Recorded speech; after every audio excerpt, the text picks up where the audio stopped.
Hello and welcome दोस्तों, मेरा नाम है करण और आप सभी का ट्रेड सॉल्यूशंस के इस यूट्यूब चैनल के ऊपर स्वागत है। तो चलिए अब हम बात करते हैं निफ्टी बैंक निफ्टी के मार्केट एनालिसिस के बारे में और ये देखते हैं कि कल को लेके हमें इन दोनों के अंदर किस तरीके से प्लानिंग करके चलनी चाहिए। सबसे पहले हम बात करते हैं निफ्टी के बारे में। आज के ट्रेडिंग सेशन में हमें निफ्टी के अंदर गैप अप ओपनिंग देखने को मिली और गैप अप ओपनिंग के बाद पहले 15 मिनट में हमें ये अपसाइड मोमेंटम कंटिन्यू देखने को मिला। देन उसके बाद लगभग पूरे ट्रेडिंग सेशन निफ्टी के अंदर हमें हायर लेवल्स पर एक कंसोलिडेशन देखने को मिली और आखिरी के आधे घंटे में हमें निफ्टी में एक बार फिर से एक शार्प अपसाइड मोमेंटम देखने को मिला और निफ्टी की जो क्लोजिंग हुई है वो भी अपने डेज हाइस के आसपास ही निफ्टी की क्लोजिंग हुई है।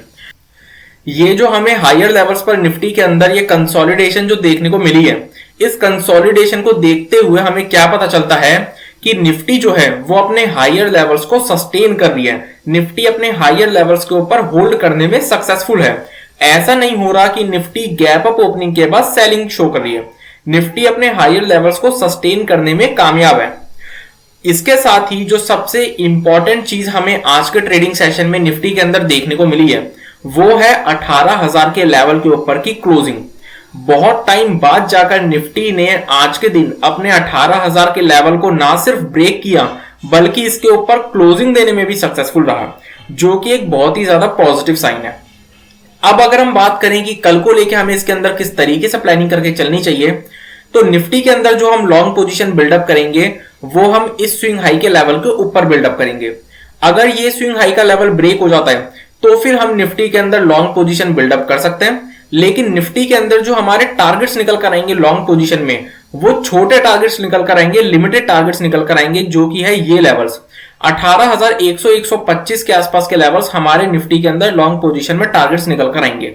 18,100-125 के लेवल के पास हमें निफ्टी के अंदर वेट एंड वॉच करना पड़ेगा। उसके पीछे का रीजन क्या है?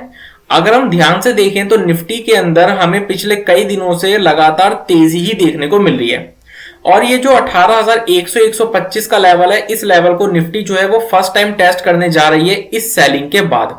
तो इसलिए हमें इस लेवल के पास रेजिस्टेंस देखने को मिल सकता है, जिसके चलते हमें इन लेवल्स के पास से सेलिंग भी देखने को मिल सकती है। अब ऐसा जरूरी नहीं है कि हमें इन लेवल के पास से सेलिंग देखने को मिले ही मिले।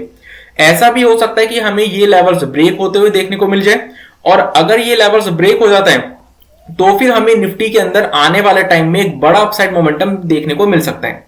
तो इसलिए हमें वेट एंड वॉच करना पड़ेगा इन लेवल्स के पास कि क्या निफ्टी 18,100-125 के लेवल्स को ब्रेक कर रही है या इन लेवल्स के पास रेजिस्टेंस ले रही है। अगर निफ्टी इन लेवल्स को ब्रेक कर देती है तो फिर हमें आने वाले टाइम में निफ्टी में एक बड़ा अपसाइड मोमेंटम देखने को मिल सकता है और अगर निफ्टी इन लेवल्स के पास रेजिस्टेंस लेती है और सेलिंग शो करती है तो 18,100-125 के जो लेवल्स हैं ये शॉर्ट पोजीशन बिल्डअप करने के लिए बहुत ही बढ़िया लेवल्स हैं।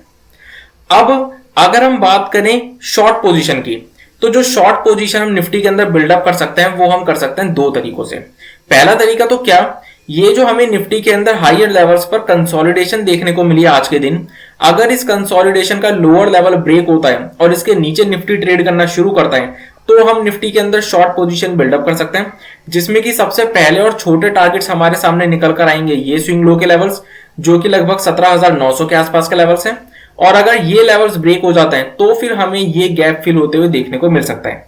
और अगर हम बात करें दूसरे तरीके की, तो जो दूसरा तरीका निफ्टी के अंदर शॉर्ट पोजीशन बिल्डअप करने का है वो ये है कि अगर हमें करंट लेवल से अपसाइड कंटिन्यू देखने को मिलती है तो अगर हमें 18,100-125 के लेवल के पास अपसाइड के अंदर कोई भी नेगेटिव कैंडल या नेगेटिव प्राइस एक्शन देखने को मिल जाता है तो फिर हम 18,100-125 के लेवल के पास निफ्टी में शॉर्ट पोजीशन बिल्डअप करने का रिस्क ले सकते हैं, क्योंकि अगर यहां से हमें रेजिस्टेंस देखने को मिला और सेलिंग देखने को मिली तो ये लेवल शॉर्ट पोजीशन बिल्डअप करने के लिए बहुत ही ज्यादा बढ़िया और बहुत ही ज्यादा फेवरेबल लेवल्स हैं। अगर हम बात करें निफ्टी बैंक के मार्केट एनालिसिस के बारे में, तो निफ्टी बैंक के अंदर भी हमें आज के ट्रेडिंग सेशन में जो ओपनिंग है वो गैप अप ओपनिंग देखने को मिली। लेकिन गैप अप ओपनिंग के बाद हमें निफ्टी बैंक के अंदर ओपनिंग लेवल से सेलिंग देखने को मिली। उसके बाद लोअर लेवल से फिर हमें पूरे ट्रेडिंग सेशन निफ्टी बैंक के अंदर एक बहुत ही बढ़िया अपसाइड मोमेंटम देखने को मिला और बैंक निफ्टी की भी क्लोजिंग अपने डेज हाइस के आसपास ही हुई है। अब अगर हम बैंक निफ्टी के चार्ट को ध्यान से देखें तो हमें बैंक निफ्टी के चार्ट के ऊपर एक ट्राइंगल फॉर्मेशन देखने को मिल रही है और बैंक निफ्टी जो है वो आज के ट्रेडिंग सेशन में इसी ट्राइंगल फॉर्मेशन के अंदर ही ट्रेड करता रहा है। अब अगर हम बात करें कि कल को लेके हमें इसके अंदर किस तरीके से प्लानिंग करके चलनी चाहिए, तो बैंक निफ्टी के अंदर जो हम लॉन्ग पोजीशन बिल्डअप करेंगे वो इस ट्रायंगल फॉर्मेशन की अपर ट्रेंड लाइन के ऊपर बिल्डअप करेंगे। अगर हमें इस ट्रायंगल फॉर्मेशन की अपर ट्रेंड लाइन के ऊपर कोई भी पॉजिटिव कैंडल या पॉजिटिव प्राइस एक्शन देखने को मिल जाता है, तो फिर हम बैंक निफ्टी के अंदर लॉन्ग पोजीशन बिल्डअप कर देंगे।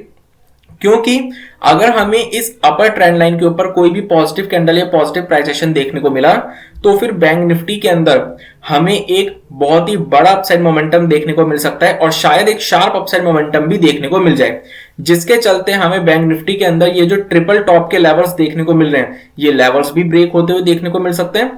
देन उसके बाद हमें नया लाइफ टाइम हाई का लेवल भी बैंक निफ्टी के अंदर देखने को मिल सकता है। तो इसलिए बैंक निफ्टी के अंदर जो हम लॉन्ग पोजीशन बिल्डअप करेंगे वो इस ट्रायंगल फॉर्मेशन की अपर ट्रेंड लाइन के ऊपर बिल्डअप करेंगे, उससे पहले नहीं।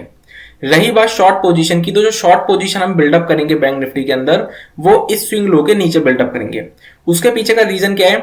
पिछली मार्केट एनालिसिस की वीडियो में मैंने आप लोगों को बोला था कि जो 41,100 का लेवल है, अगर हमें इस लेवल के ऊपर कोई पॉजिटिव कैंडल या पॉजिटिव प्राइस एक्शन देखने को मिलता है तो हम बैंक निफ्टी में लॉन्ग पोजीशन बिल्डअप करेंगे। अब हमें आज बैंक निफ्टी के अंदर गैप अप ओपनिंग देखने को मिली और गैप अप ओपनिंग के बाद जो हमें सेलिंग देखने को मिली, उस सेलिंग के दौरान बैंक निफ्टी ने इसी 41,100 के लेवल के पास सपोर्ट लेकर पूरे ट्रेडिंग सेशन एक बहुत ही बढ़िया अपसाइड मोमेंटम शो करा, जिससे कि हमें क्या पता चलता है कि ये जो 41,100 का लेवल है ये बैंक निफ्टी के लिए एक सपोर्ट की तरह काम कर सकता है। तो इसलिए 41,100 का ये स्विंग लो का लेवल अगर ब्रेक होता है तो ही हम बैंक निफ्टी के अंदर शॉर्ट पोजीशन बिल्डअप करेंगे, अदरवाइज नहीं। और शॉर्ट पोजीशन में जो बैंक निफ्टी में हमारे सामने टारगेट्स निकल कर आएंगे वो निकलेंगे सबसे पहले ये स्विंग लो के लेवल्स जो कि लगभग 40,850 के आसपास के लेवल्स हैं। देन उसके बाद हमारे दूसरे टारगेट्स निकल कर आएंगे ये स्विंग लो के लेवल्स जो कि लगभग 40,600 के आसपास के लेवल्स हैं। और अगर हमें किसी भी तरीके की गैप अप या गैप डाउन की सिचुएशन मार्केट्स के अंदर देखने को मिलती है तो हमें प्राइस एक्शन का वेट करना पड़ेगा। तो इसी के साथ मैं अपनी इस वीडियो को कंप्लीट करता हूं। इस वीडियो का पर्पस सिर्फ नॉलेज प्रोवाइड करना है। किसी भी तरीके का एक्शन लेने से पहले अपने एडवाइजर से कंसल्ट जरूर करें और अपनी खुद की रिसर्च जरूर करें। और अगर आपको वीडियो पसंद आई हो तो इस वीडियो को लाइक और शेयर करना ना भूलें और हमारे चैनल को सब्सक्राइब जरूर करें। Thank you.